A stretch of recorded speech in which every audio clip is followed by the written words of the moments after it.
Great pleasure to invite Mr. Ravi Gururaj, President Frictionless Ventures and Chair, NASSCOM Product Council, onto the dais. Ravi is a charter member of the Bangalore chapter of TIE, lead mentor at the Microsoft Azure Accelerator, co-founder and co-chair of Harvard Business School Alumni Angels India, a mentor to numerous startup founders across all stages, and is an active community member across a range of industry and community forums and associations. Ravi joined NASDAQ-listed Citrix in 2010 through the acquisition of VMlogics, a Bain Capital-backed cloud computing product company which he founded in 2004. Prior to VMlogics, Ravi has held senior roles in Trilogy Inc., UberWorks, Dialogic Corporation, and was founder of Indus Software Products Private Limited. Mr. Ravi Gururaj.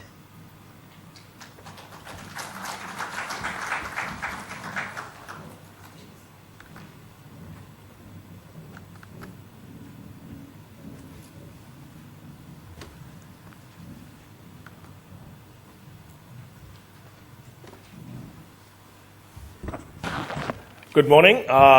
Thank you, Mr. Chandrasekhar. Thank you, Mr. Cooper, for your support, and the other sponsors as well. Thank you to all the delegates for coming in, and we hope you have an engaging, entertaining, and educational day today. This is, as Mr. Chandrasekhar said, our attempt to bring the regionals into the NASSCOM Product Conclave fold. We have a very good event planned for end of October. So for those of you who can make it down to Bangalore, I strongly encourage you to do that. So let me share with you a few thoughts on why it's a really, truly awesome time to be jumping into building software products out of India, and why we are at kind of that threshold of great opportunity, and why any one of you that's either in it should feel that you need to press the foot to the pedal in some sense and accelerate, and those of you who are sitting on the fence should feel free to jump in into the pond in some sense. So, we've seen in the present day several inflection points, and this is the insight I'd like to leave you with, some food for thought, right? On several inflection points that are happening together concurrently, and that's the key, I think, as why this point in time is so important. One, business models are shifting. Fundamentally, businesses across the globe are saying, hey, I want to go and get it into a subscription-like model. I want to pay as I go. I want a business model that's different. And that's great, because anytime there's change in the business environment and the way the business model of engagement, it gives opportunities to younger companies, it gives opportunities to entrepreneurs to jump in, offer new and innovative solutions, and so you should take note of that. So, this is a huge disruption that's happening to all the big incumbents out there. But guess what? The second big change is the actual architecture is changing, which is not only is the business model changing, but the way the technology is deployed, the way the solution is delivered is actually fundamentally being changed. And when the fabric of the topology that supports software is being changed, again, gives rise to huge opportunity for young entrepreneurs, for young companies to jump in, provide solutions, fill gaps, and own new markets. And that's a huge opportunity, I think. The fact that both of those, the business model is changing, the architecture is changing. Guess what? The third big advantage we have now is there are platforms, distribution platforms.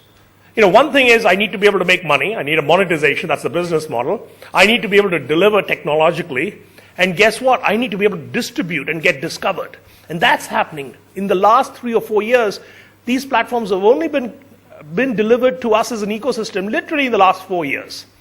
You can now publish an app, a solution, an offering on several large platforms and be able to sell in hundreds of countries, in hundreds of cities around the world, and collect in literally 100+ currencies and be sitting in any small hamlet in India, right?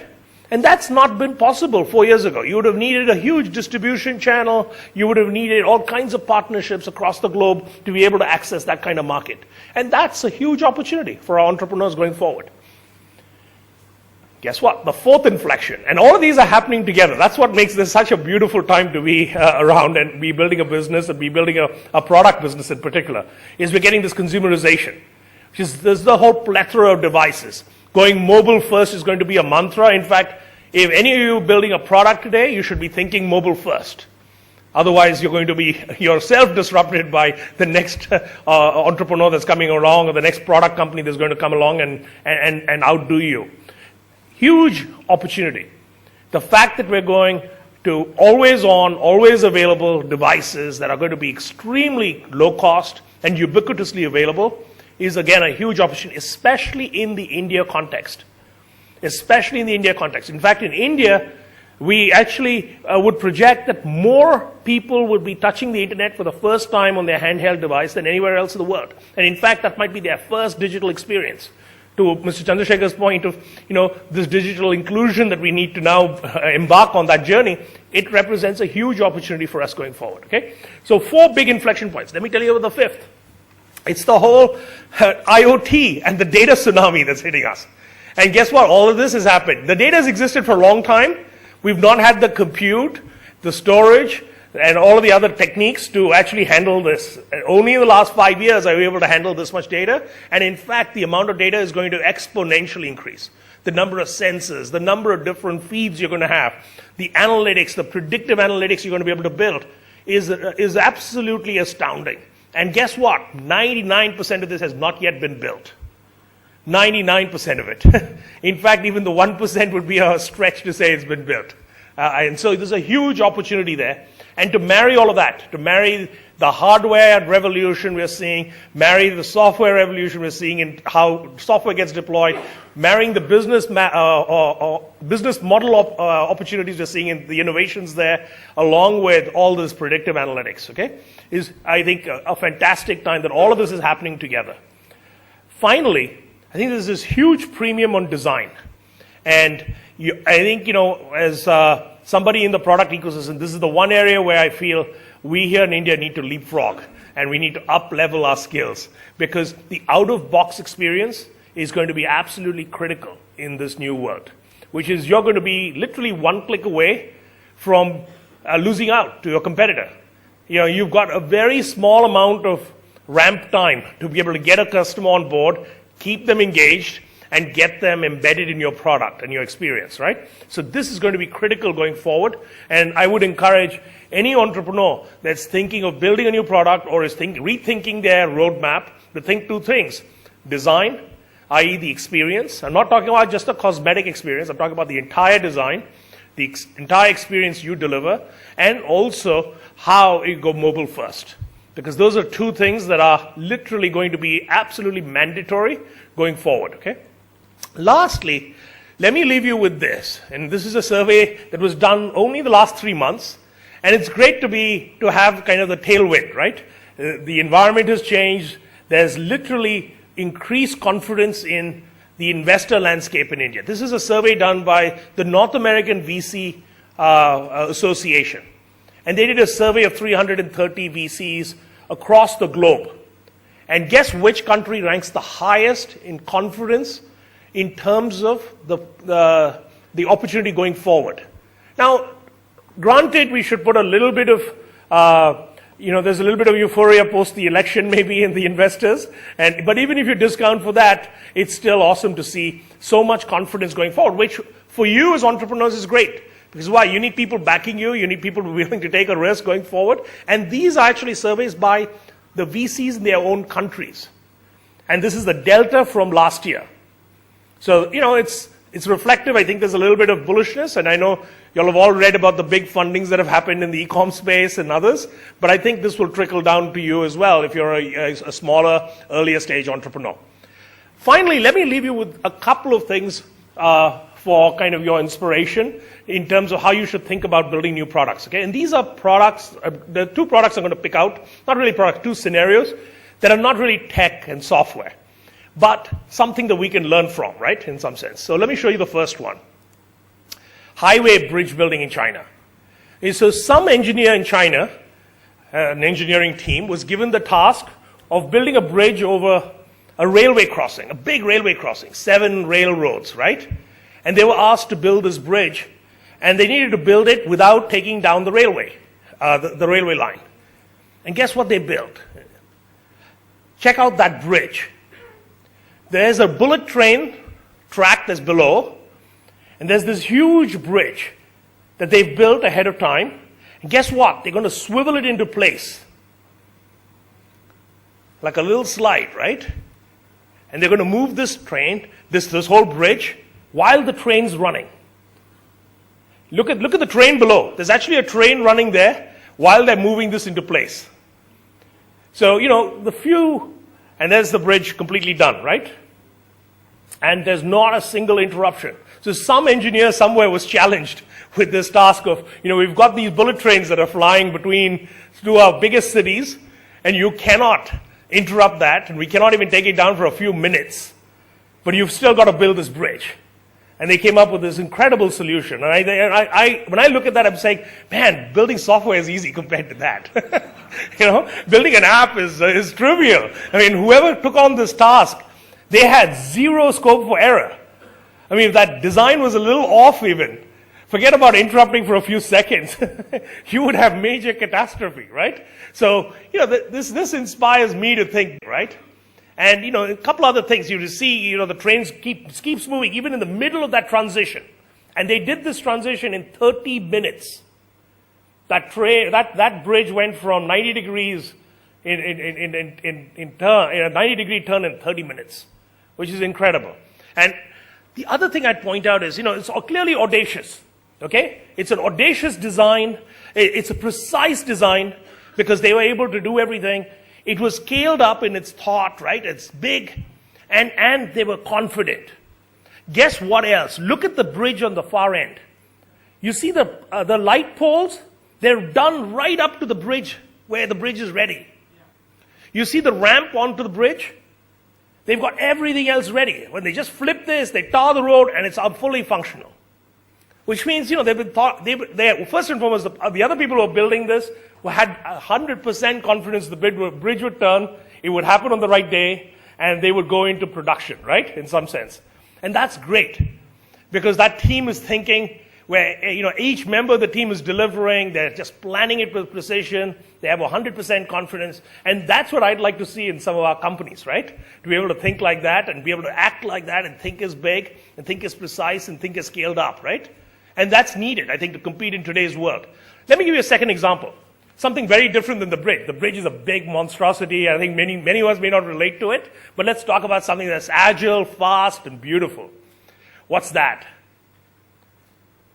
That's the Ferrari, okay? It's the Ferrari 458 Italia. And that's the specs for the Ferrari, right? It goes really fast. It seats two. And, it goes about 300 miles.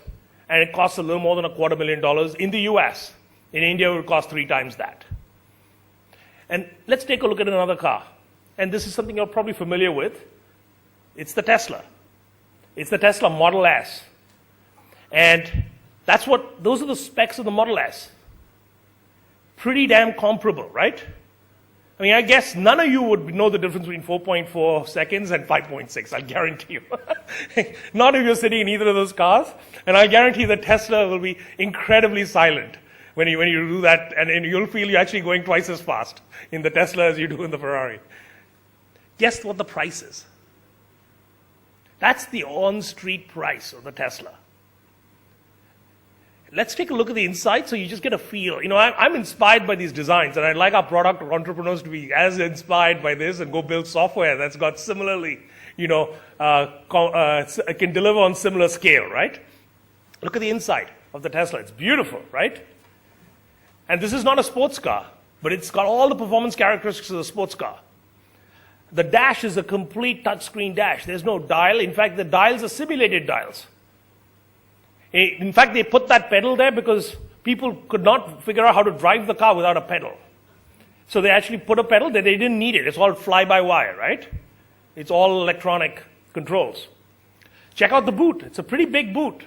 So you could go on a big vacation in this car. Hey, there's a boot at the front too. That's a pretty good car, right? It's almost like an SUV. You've got 2 boots. You can seat 5 comfortably. The inside's really comfortable. Let's take a look at a few more things. The roof. This is the most stable roof in the world, apparently, on any car that's ever been tested.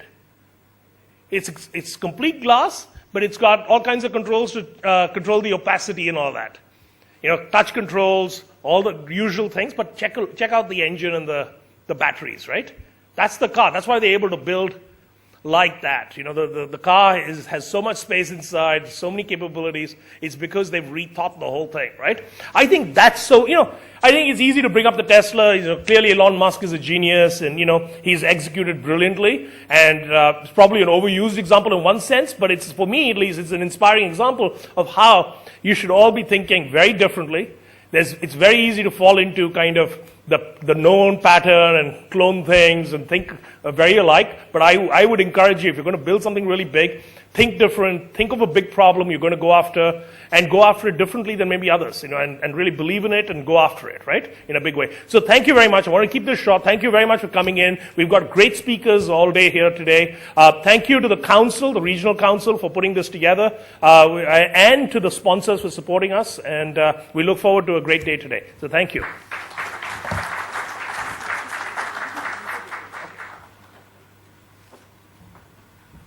Thank you, Ravi, for that very insightful and inspiring talk. Request you to stay on stage and release a report on NASSCOM's Product Excellence Matrix, Verticalization of Software Products, Enabling Create Stronger Value Propositions. I would also like to invite Mr. R. Chandrasekhar to come up on the stage and release the report with Mr. Gururaj.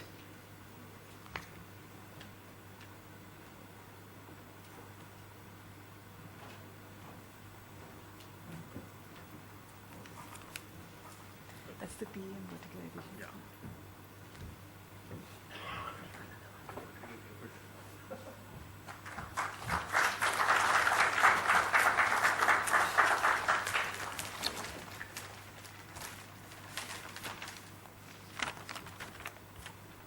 The Product Excellence Matrix is an initiative launched by NASSCOM in collaboration with Frost & Sullivan to provide visibility to India's benchmark product companies in various categories like analytics, enterprise software, etc. So thank you very much, Mr. Gururaj and Mr. Chandrasekhar.